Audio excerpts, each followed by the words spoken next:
Hi, hello, good morning po sa inyong lahat. Morning devotion na naman. Patuloy po tayong sumaybaybay sa ating ministry.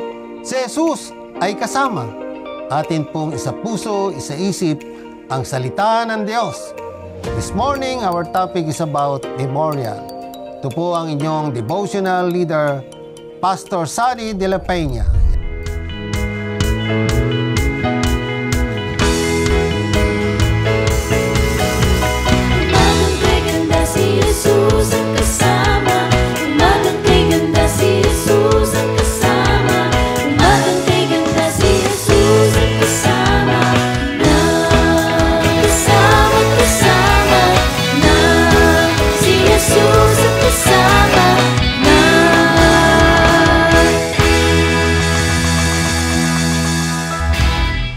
Bago po tayo magpatuloy, pakinggan po natin ang awit.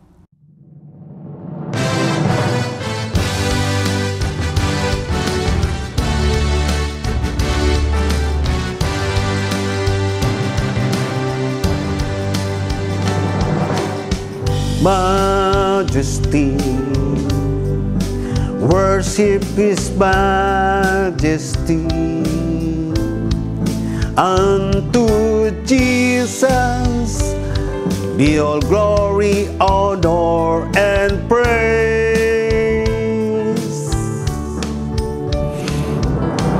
Majesty, kingdom, authority, flow from His throne and to His own His anthem reigns. So exalt, lift up on high the name of Jesus. Magnify, come glorify Christ Jesus the King.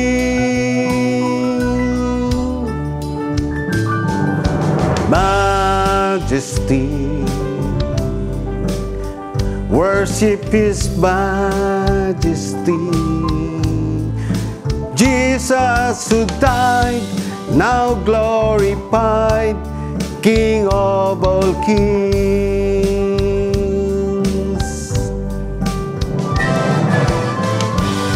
Yes, Lord. Hallelujah.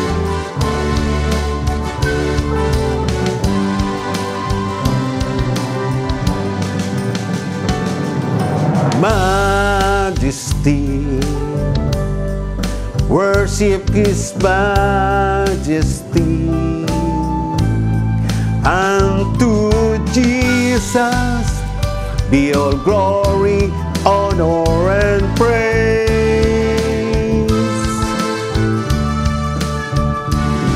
Majesty,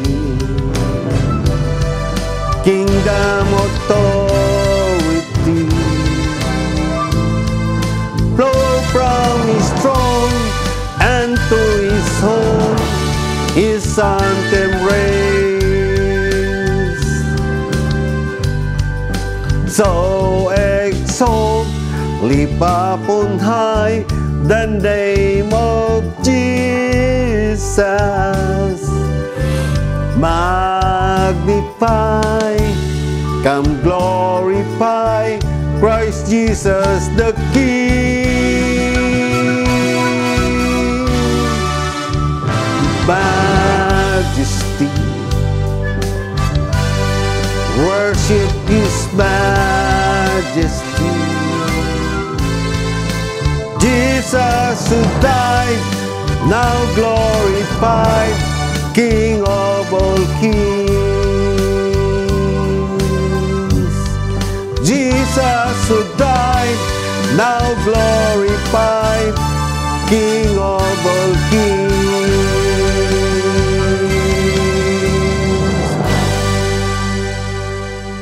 Tayo sumandaling manalangin. O Diyos na makapangyarihan sa lahat, buong pusong nagpupuri at nagpapasalamat sa iyong dakilang pangalan. Thank you po sa song na narender, O Panginoon. Ikaw nawa, O God, ang siyang mangunang at patnubayan mo ang iyong anak na ito. Gayon din, O Lord, sa aming pagpapatuloy ng morning devotion, ikaw maguna sa iyong abang lingkod, O Panginoon. Puspusin mo ng Santong Espiritu, o ilagay mo sa aking bibig ang iyong mga salita. Dinawa ko ang makita, datapwat ikaw na nagliliwanag sa aking buhay.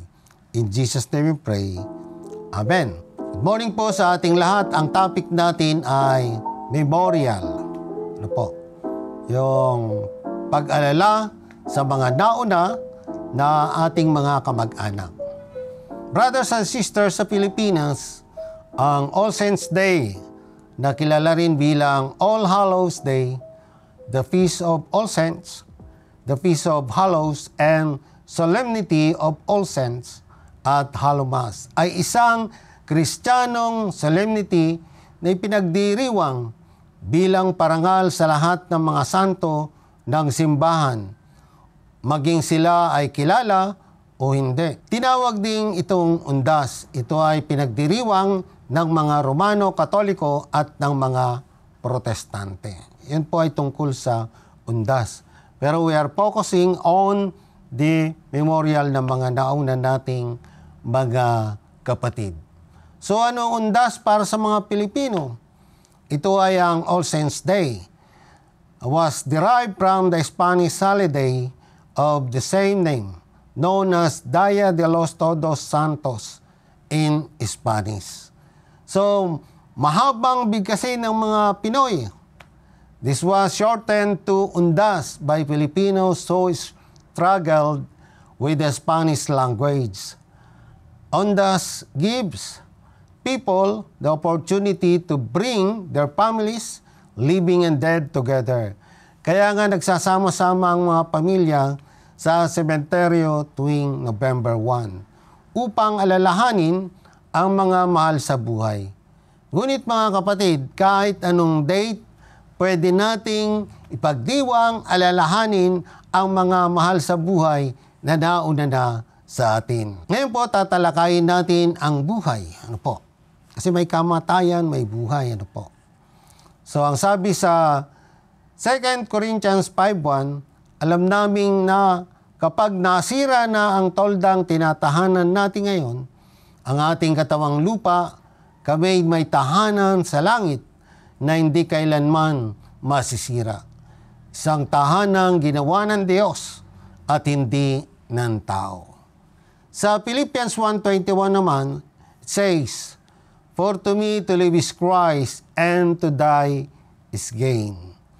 Brothers and sisters in Christ, sa Genesis, ang hininga ng bawat tao ay buhay sa hininga ng Diyos. Noong ginagawa pa ng Diyos ang tao mula sa putik, hininga niya ito upang magkaroon ng buhay. Dala-dala ng bawat tao ang hininga ng Diyos. Mga kapatid, napakahalaga mo sa Panginoon. Ikaw at ako ay bahagi ng kanyang buhay. May narinig akong mensahe ng mga pastor tungkol sa mga namatay. Sabi nila, mapalad tayo na nakikilala sa Panginoon. Dahil narinig natin ang kanyang salita sa pamamagitan ng pananampalataya. Tayo ay naligtas.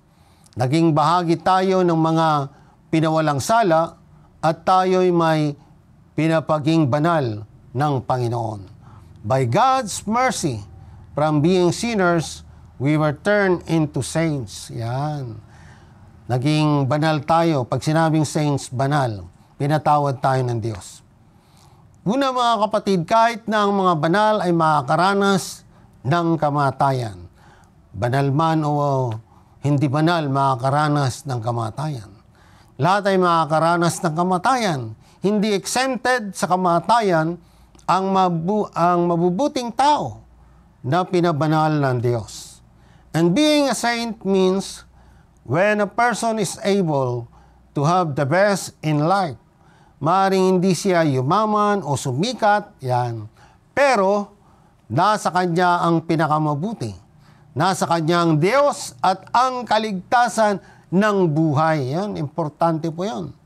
Alam po ninyo, higit sa anumang may bibigay dito sa mundo ay kayang ibigay ng Diyos. Ang mundo, maaari kang bigyan ng gamit, gadget, o kayamanan, bahay, pero hindi ka niya kayang bigyan ng buhay na walang hanggan. Yan ang mas mahalaga. Ngunit ang mga pinabanal ng Diyos, they will receive the best in life, for they have Lord and Savior in their hearts. Yan. Sa makatuwid bilang banal na pinatawad ng Diyos, tayo ay mabibilang sa karya ng Diyos.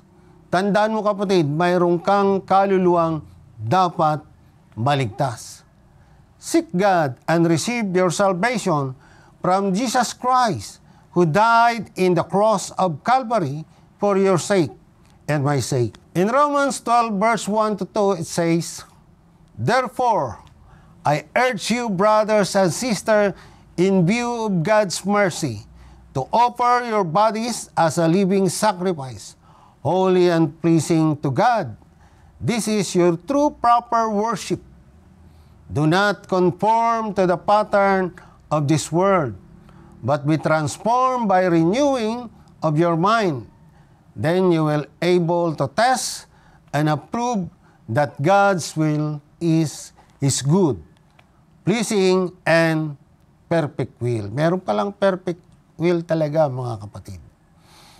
So, brothers and sisters, para mapabilang sa mga santo, mga banal, kailangan tayong mabuhay at kung kinakailangan ay mamatay para sa Diyos. Sinabi nga kanina, Philippians 1:21. Kalawa, mga kapatid, bilang mga banal ay makakaranas tayo ng kamatayan, subalit matatamo natin ang buhay na walang hanggan. Ito ngayon ang yung pinagkaiba ng taong pinabanal at ng taong walang Diyos. Ang buhay ng taong makadiyos ay mahalaga sa Panginoon. Gayon din sabi ng Biblia, ang kanyang kamatayan ay isang hain para tubusin tayong lahat na sumasampalataya sa Kanya. So brothers and sisters, wala kang maililihim sa Diyos. Kung kaya, wag nating isipin na hindi alam ng Diyos ang kamatayan ng isang tao. Bagamat napakarami na ng mga tao sa mundo, tinitingnan ng Diyos ang bawat isa, nakatingin siya sa atin. Merong kantang From the Distance, di ba? Na nakatingin ang Diyos sa atin. Kaya ang pag-aalala sa mga mahal sa buhay na nauna ay mahalaga, lalo na kung sila ay naglingkod sa Panginoon dahil sa kanilang buhay ay magsisilbing catalyst ng lipunang ating kinagagalawan.